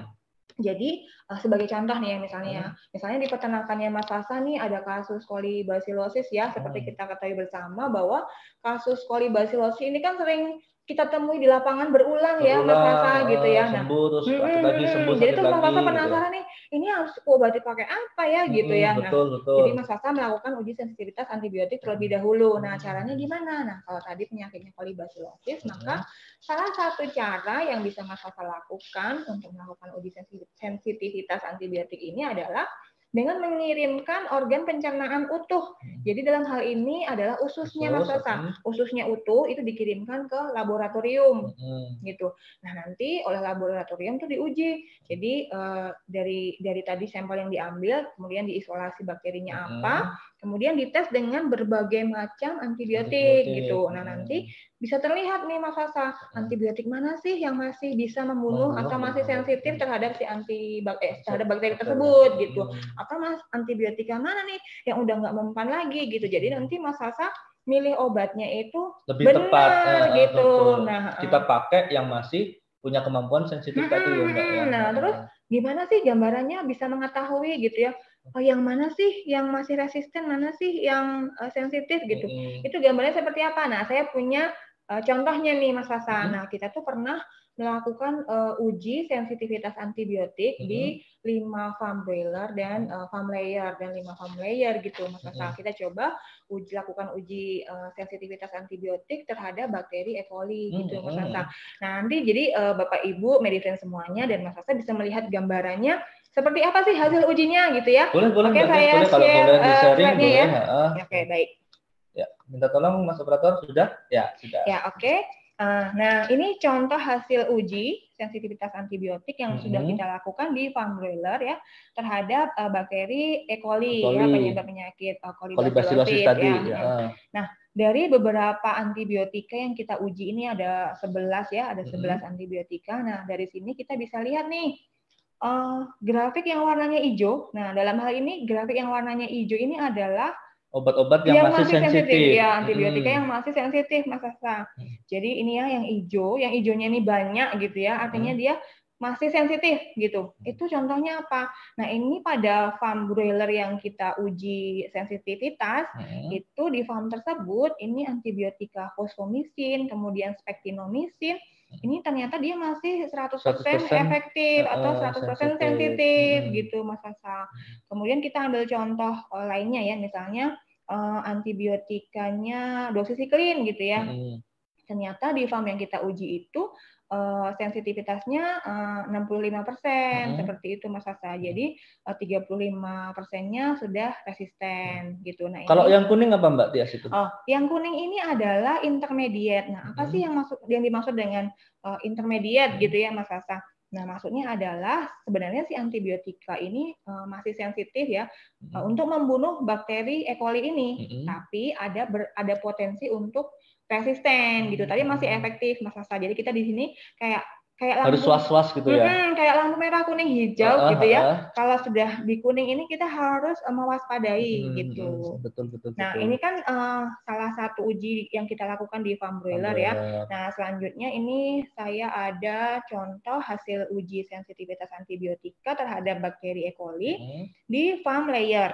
Nah, dari beberapa farm layer yang kita uji ini ada 125 isolat gitu ya. Nah, ternyata di farm tersebut ini antibiotika spektinomisin ini warnanya hijau nih Mas Hasan. Nah, angkanya berapa? 100%. Nah, artinya di farm layer yang kita uji ini antibiotika spektinomisin ini masih 100% sensitif gitu.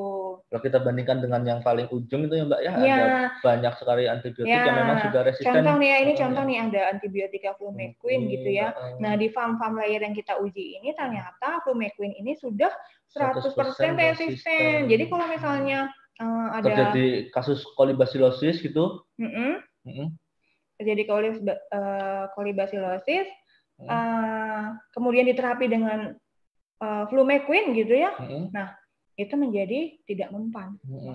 Selanjutnya tadi tuh kita sudah lihat hasil dari uji sensitivitas antibiotik di farm ayam pedaging dan ayam petelur ya Mbak Dias ya.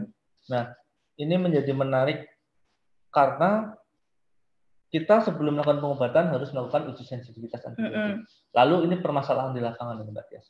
Bagaimana kalau misalkan di farm kita, farm saya tadi yang misalkan di dekat situ belum ada atau belum tersedia lab yang bisa melakukan uji sensitivitas antibiotik.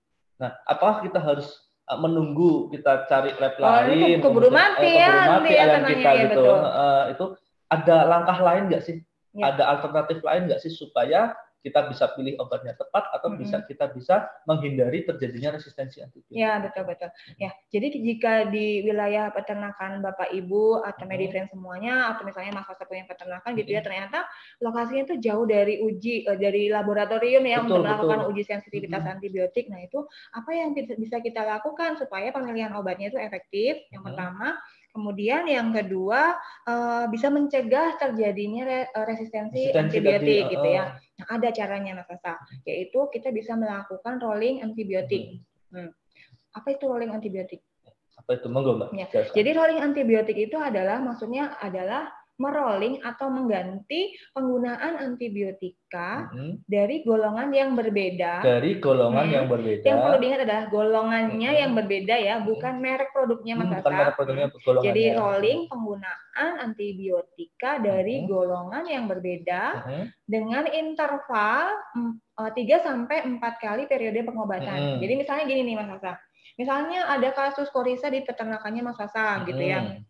Nah, kasus waktu polisi yang pertama itu Mas Asa pakai Enro gitu.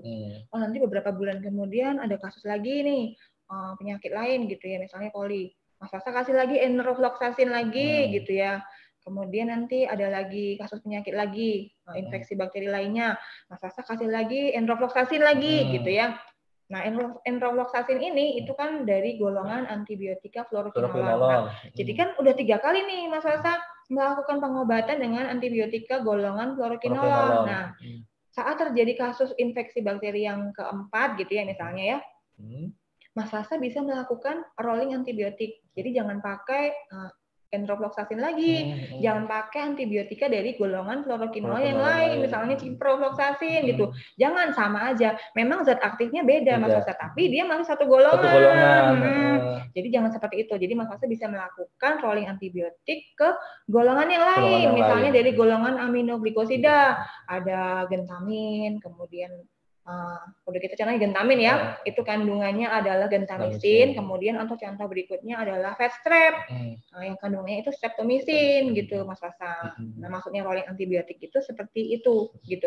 Nah, kemudian selain di rolling dengan antibiotik lain yang notabene sama-sama kimia, kita juga bisa melakukan rolling atau mengganti pengobatan dari antibiotik kimia ke produk herbal yang mempunyai aktivitas antimikroba atau antikoksidea misalnya. Nah, kita nih sudah punya nih Mas Fasa produk herbal yang mengandung kombinasi ekstrak herbal yang dia bekerja secara sinergis untuk menghambat, untuk membunuh bakteri maupun protozoa gitu. Nah, contohnya apa? Kita punya produk Vitera. Oh ya, ini saya bawa contohnya nih Mas Asa.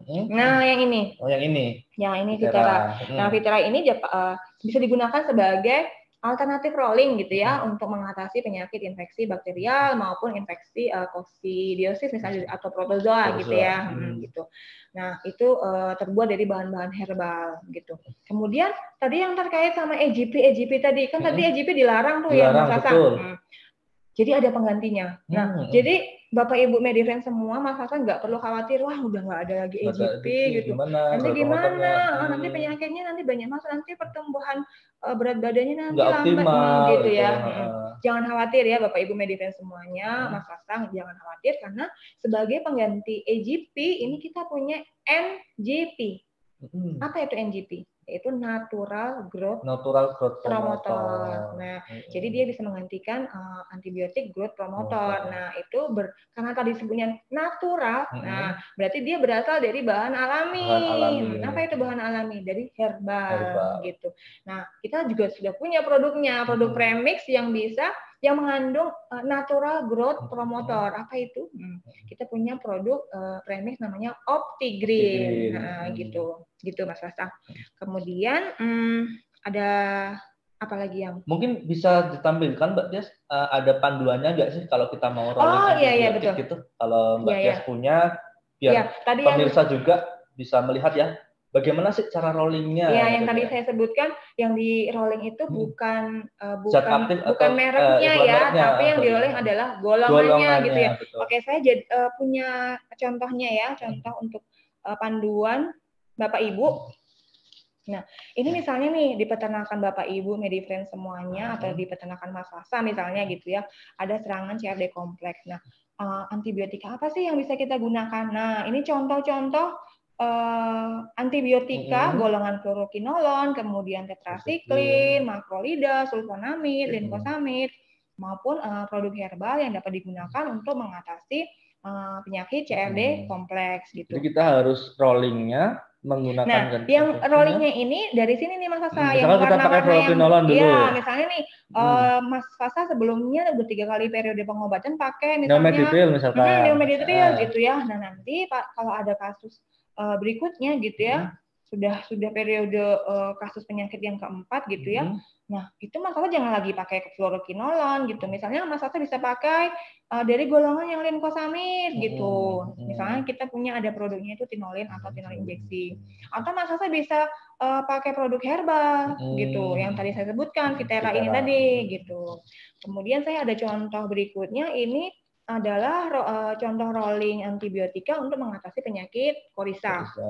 Nah, apa aja golongan antibiotik yang bisa digunakan? Itu ada aminoglikosida, kemudian ada tetrasiklin, kemudian ada penisilin, kemudian ada sulfa, dan masih banyak lagi. Ada golongan fosfonat, ada golongan linkosamid, gini ya. Nah, yang ini nih termasuk lumayan baru ya, Mas Asa, jadi belum banyak digunakan gitu ya. Atau Mas Asa bisa melakukan pengobatan dengan herbal, dengan Vitera tadi, gitu. Nah, misalnya nih Mas Asa dulu waktu ada kasus Coryza, 3 kasus sebelumnya, kasus infeksi bakteri sebelumnya menggunakan fast trap gitu ya. Nah, nanti pada kasus yang keempat gitu ya, Mas Fasa jangan pakai aminoglikosida lagi gitu. Mas Fasa bisa ganti misalnya ke trimezin serbu gitu dari golongan sulfa. Atau Mas Fasa bisa pakai dari golongan fosfonat gitu. Contoh produknya ada remisin gitu. Gitu Mas Fasa. Ini adalah contoh saja ya. Sebenarnya produk kita tuh masih banyak banget ya. Cuman ini sebagai salah satu contoh aja beberapa produk yang saya tampilkan di sini. Nah, nanti kalau misalnya dibutuhkan informasi lebih lanjut, nanti bisa menghubungi ke email Medion ya. Atau tim kami yang ada di lapangan ya. Iya, betul sekali Mas Fasa. Demikian Mas Fasa. Ya, terima kasih Mbak Tes. Itu Bapak Ibu dan Medifriend sekalian mungkin bisa difoto atau bisa dicatat ya. Ini panduan terkait dengan rolling antibiotik untuk mengatasi CRD kompleks dan Coryza. Terima kasih Mbak Tia, saya sudah sharing bagaimana kita melakukan rolling. Iya, betul. Dan pemilihan obatnya juga harus tepat Mbak Tia. Kalau saya perhatikan dari 2 tabel ini, yang atas CRD kompleks dia nggak pakai penisilin. Nah, yang Coryza dia pakai penisilin. Nah, ini kan terkait dengan juga kerja dari penisilin terkait dengan penyebab penyakit CRD tadi. Iya, betul. Jadi harus konsultasi dengan dokter hewan atau teknis peternakan yang dari Medion yang ada di lapangan. Iya, betul. Jadi kan daripada kita bingung ya gitu mikir-mikir ini penyebabnya penyakitnya apa ya gitu ya. Mending konsultasi saja dengan dokter hewan, dan itu juga lebih tepat ya Mas Asa ya gitu. Pengobatannya. Nah, Mbak Tias, kita kembali ke tadi Mbak Tias sudah menampilkan hasil survei, hasil pengujian dari sensitivitas antibiotik baik di ayam broiler maupun ayam layer. Kalau saya perhatikan Mbak Tias, dari ayam broiler maupun ayam layer tadi ada satu golongan zat aktif antibiotik yang 100% efektif buat mengatasi penyakit E. coli atau kolibasilosis yang disebabkan karena bakteri E. coli. Nah, itu tadi kalau nggak salah adalah streptomycin. Iya, betul ya. Nah, kalau dari PT Medion sendiri Mbak Tias, ini sudah punya atau belum, Mbak Dias? Oh iya. Buat ini biar Bapak Ibu atau Medifan sekalian biar dikenalkan, siapa tahu nanti bisa memilih produk-produk dari PT Medion yang mengandung zat spektinomisin ya, yang tadi 100% masih sensitif terhadap di farm-farm E. coli. tersebut. Betul, ya. Di farm-farm yang tadi sudah disurvei. Iya betul. Jadi dapat digunakan sebagai alternatif rolling ya. Rolling. Oke. Jadi Mas Fasa benar sekali, kita mempunyai produk yang mengandung antibiotika spektinomisin. Dan linkosamid yang tadi saya bilang bahwa golongan linkosamid ini dia masih tergolong baru dan relatif jarang digunakan ya. Jadi efektivitasnya masih baik gitu ya. Nah, mungkin untuk menjelaskan saya mau sharing produknya ya, foto produknya ya. Jadi nanti kalau misalnya mau beli ke PS gitu ya, atau ke sales kita gitu ya, udah tahu gambarannya. Oh, yang itu loh, yang modelnya misalnya warnanya biru gitu ya, namanya tinolin atau tinolin injeksi gitu ya, Mas Fasa ya. Silahkan, Mbak. Saya mau share. Nah, ini kita punya produk tinolin, ini ada 2 ya. Yang ini adalah tinolin yang diberikan secara oral, dicampur dengan air minum. Kemudian yang sebelah sini adalah tinolin injeksi, ini yang diberikan secara injeksi intramuskular. Nah, produk tinolin dan tinolin injeksi ini dia mengandung spektinomisin dan linkomisin. Nah, fungsi dari produk ini adalah untuk mengobati infeksi saluran pernapasan dan pencernaan gitu, baik di unggas maupun di hewan besar gitu. Nah, keunggulannya apa sih gitu si tinolin ini? Nah, yang pertama adalah dia itu spektrumnya luas. Nah, seperti yang tadi di depan saya bilang kan ada antibiotik spektrum luas itu yang bisa membunuh lebih dari 1 mikroorganisme penyebab penyakit gitu ya, Mas Asa. Jadi tinolin ini mengandung spektrumnya luas. Kemudian yang kedua adalah dia berpotensi kuat untuk mengatasi infeksi mikoplasma gitu. Kemudian yang ketiga, nah untuk tinolin yang tadi oral yang campur air minum ini karena dia bentuknya larutan yang dicampurkan dengan air minum, maka Bapak Ibu, Medifriend semuanya dan Mas Fasa tidak perlu khawatir, wah nanti bisa menyumbat nipple drinker. Oh, tenang gitu ya. Nggak perlu khawatir karena tinolin larutannya baik ya, Mbak. Karena bentuknya ini larutan gitu ya. Jadi kelarutannya baik sehingga tidak menyumbat nipple drinker gitu. Nah, kemudian keunggulan berikutnya adalah tadi kan kita bisa lihat ya di farm-farm yang kita uji tadi ternyata spektinomisin ini masih efektif, baik ya efektivitasnya gitu ya. Di farm-farm yang tadi kita uji ya gitu. Kemudian linkomisin ini juga masih jarang beredar di lapangan gitu ya, Mas Fasa. Jadi produk ini bisa Bapak Ibu dan Medifriend semuanya gunakan sebagai alternatif untuk rolling antibiotik gitu. Nah, saat kita mengeluarkan produk ini, apakah kita sudah menguji efektivitasnya? Nah, tentu saja sudah, Mas Salsa. Saya akan tampilkan berikutnya. Ini adalah hasil penelitian ya. Kita melakukan uji produk tinolin dan tinolin injeksi ini pada ayam jantan umur 10 minggu gitu ya, yang kita tantang dengan bakteri Avibacterium paragalinarum, penyebab penyakit korisa. Nah, kemudian kita berikan tinolin selama 3 hari gitu ya. Kemudian kita lihat nih, setelah pengobatan, 3 hari setelah pengobatan, ini ternyata produk yang tinolin yang warna biru ini adalah 100% sudah sembuh dari gejala klinis korisa gitu, Mas Asa. Jadi 3 hari setelah periode pengobatan dengan tinolin ini, ayamnya sudah sembuh dari gejala klinis korisa. Nah, kalau misalnya dirasa tantangan di lapangan itu sangat cukup tinggi gitu ya. Nah, kejadiannya parah gitu ya, Mbak ya. Nah, itu tinolin ini bisa diberikan sampai 5 hari gitu ya, supaya lebih efektif untuk mendapatkan efek yang optimal gitu, Mas Asa. Nah, kemudian tadi kan di farm broiler ya tadi Mas Asa ya. Itu kan selain spektinomisin ada satu lagi, Mas Asa lupa ya. Ada satu lagi itu antibiotika namanya fosfomisin. Nah, itu kita juga sudah punya produknya Mas Asa. Nah, ini produk yang mengandung fosfomisin ini ada namanya remisin, Mas Asa. Nah, Bapak Ibu saya akan tampilkan slide berikutnya. Nah, ini adalah foto produk dari remisin. Nah, bentuk sediaannya ini adalah serbuk. Serbuk yang dilarutkan dengan air minum. Nah, kok bentuknya nih serbuk ya gitu. Nanti bisa menyumbat nipple drinker atau enggak gitu ya. Nah, Bapak Ibu nggak perlu khawatir gitu ya. Kita sudah mengujinya nih gitu. Ternyata dia larut dengan baik gitu. Jadi tidak perlu khawatir produk ini dapat menyumbat nipple gitu. Tidak perlu khawatir. Nah, kemudian remisin ini mengandung antibiotika fosfomisin atau dari golongan fosfonat yang tadi dari beberapa form yang kita uji masih efektivitasnya baik ya, gitu. Nah, remisin ini bisa digunakan untuk pengobatan infeksi saluran pencernaan maupun pernafasan, gitu ya Mas Sasa.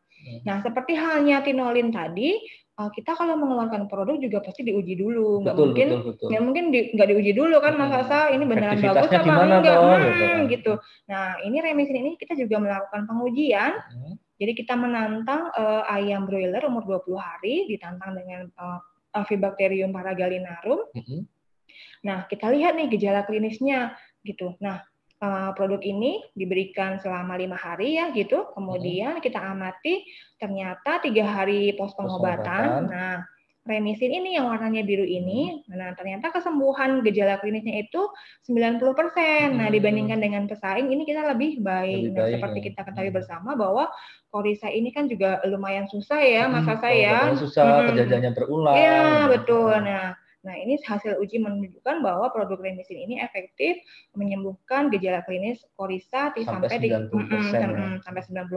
di 3 hari pos pengobatan. Kemudian kita juga melakukan uji terhadap kolibasilosis. Nah, ini ada ayam broiler umur 16 hari yang kita tantang dengan bakteri E. coli. Nah, kita lihat nih gejala klinisnya setelah pemberian remisin ini gimana gitu. Nah, remisin ini diberikan selama 5 hari, kemudian pada hari ketiga setelah pengobatan ini ternyata dia menyembuhkan 80% ternak yang terinfeksi kolibasilosis gitu. Sedangkan ada produk sejenisnya itu lebih sedikit ya tingkat kesembuhannya ya Mas Sasa. Jadi dalam hal ini remisin ini lebih baik dibandingkan dengan produk sejenisnya dalam menyembuhkan gejala klinis kolibasilosis gitu Mas Sasa. Bapak Ibu, itu tadi ya ada sedikit pengenalan produk dari Mbak Tias. Ini ada tinolin injection, kemudian ada remisin, kemudian ada Vitera. Iya, herbal Vitera. Nah, kalau Bapak Ibu ada pertanyaan terkait dengan seputar produk, nah ini bisa Bapak Ibu tulis di kolom chat atau kolom komentar, atau Bapak Ibu bisa email saja langsung ke CS PT Medion. Alamat emailnya ada di cs@medionindonesia.com. Nah, nanti akan dijawab dari Mbak Tias ya, nanti akan dibalas ke email Bapak Ibu masing-masing. Nah, ini Bapak Ibu, Mbak Tias, terima kasih atas sharingnya. Ini kita karena keterbatasan waktu. Oh iya betul, nggak terasa loh ternyata udah lama kita ngobrol ya Mbak Tias ya. Ini karena kita keterbatasan waktu, jadi Bapak Ibu mohon izin kita undur diri. Tapi sebelumnya ini kita coba ambil kesimpulan ya Bapak Ibu ya. Jadi untuk menghindari terjadinya resistensi terhadap antibiotik, kita harus sinergis baik antara para kalangan akademisi, peternak, kemudian apoteker, dokter hewan, petugas teknis lapangan, dan turut juga peran serta dari pemerintah dalam hal ini Kementan dan juga Kementerian Kesehatan mungkin ya Mbak ya. Kita harus sinergis dalam bersama-sama menanggulangi, mencegah dan mengatasi terjadinya resistensi terhadap antibiotik. Begitu ya Mbak Tias ya. Betul.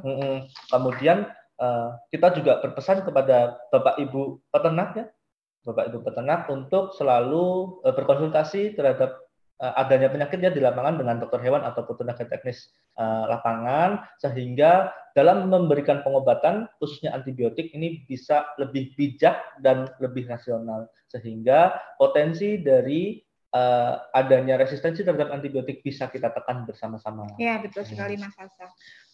Demikian Mbak Tias, kita sudah lama berbincang ya Mbak Tias ya. Iya Mas Sasa, mungkin tidak terasa ya Mas Sasa sudah ya. Tidak terasa, ini kita sudah 1 jam lebih ya kita bersama. Dan Bapak Ibu dan Medifan sekalian, ini akhir dari sesi ini. Sekian penjelasan dari topik kita hari ini. Semoga apa yang tadi sudah kita banyak bincangkan bisa bermanfaat, bisa menjadi sumber referensi baik Bapak Ibu maupun dari kalangan akademisi yang ikut menyaksikan. Nah, ini jangan lupa di live stream kali ini juga kita ada giveaway, Mbak. Oh, menarik sekali. Saya boleh ikut nggak? Nggak boleh. Oh, nggak boleh ya. Hanya untuk Medifan sekalian ini. Oh, oke. Baik. Nanti saya giveaway di belakang layar aja ya. Kita ada giveaway. Jangan lupa tetap stay tune di IG story PT Medion di medionindonesia.id. Nah, nanti akan disaksikan di situ, akan kita post bagaimana cara mendapatkan giveaway. Nah, pemenang dari giveaway-nya juga nanti akan kita post di IG story PT Medion di medionindonesia.id. Jadi stay tune ya. Stay tune. Bagi Bapak Ibu atau teman-teman Bapak Ibu dan Medifans kalian yang belum follow, silakan follow. Silakan follow di IG Medion. Nanti di situ juga ada banyak informasi-informasi dan edukasi dari live streaming Medion yang sudah lalu-lalu, Mbak Tia, bisa disaksikan jadi kembali di IG kemarin belum sempat ngeliat, bisa lihat lagi ya. Betul. Nanti tayangan ini juga sepertinya akan ditayangkan ulang, Mbak Tias, di IGTV Medion. Jadi tetap stay tune dan tetap follow di IG, di Instagram PT Medion ya, di medionindonesia.id. Nah, jangan lupa Bapak Ibu, kita juga punya channel YouTube baru. Oh iya, betul-betul. Kita mencoba masuk di dunia YouTube ya. Iya. Nah, ini kita punya channel YouTube baru, medionindonesia.id. Nah, silakan Bapak Ibu atau Medifans sekalian yang belum follow, kalau YouTube bukan follow ya, Mbak. Iya, subscribe. Ya, betul. Yang belum subscribe, silakan subscribe medionindonesia.id dan jangan lupa tekan tombol loncengnya untuk mendapatkan notifikasi. Nah, nanti kalau ada postingan atau informasi seputar peternakan yang terbaru atau produk atau antibiotik betul, gitu ya, Mas Rosa ya. Bapak Ibu bisa segera menonton di YouTube, channel YouTube baru PT Medion. Begitu, terima kasih atas kebersamaannya dengan Mbak Tias dan Bapak Ibu dan Medifans sekalian. Mungkin cukup sekian dari kami. Kurang dan lebihnya mohon maaf dari saya dan Mbak Tias dan segenap tim yang bertugas di live streaming Instagram pada pagi hari ini. Sampai jumpa, sampai bertemu lagi di tahun depan. Selamat tahun baru 2022. Ya, selamat tahun baru Bapak Ibu Medifans semuanya. Ya. Dadah.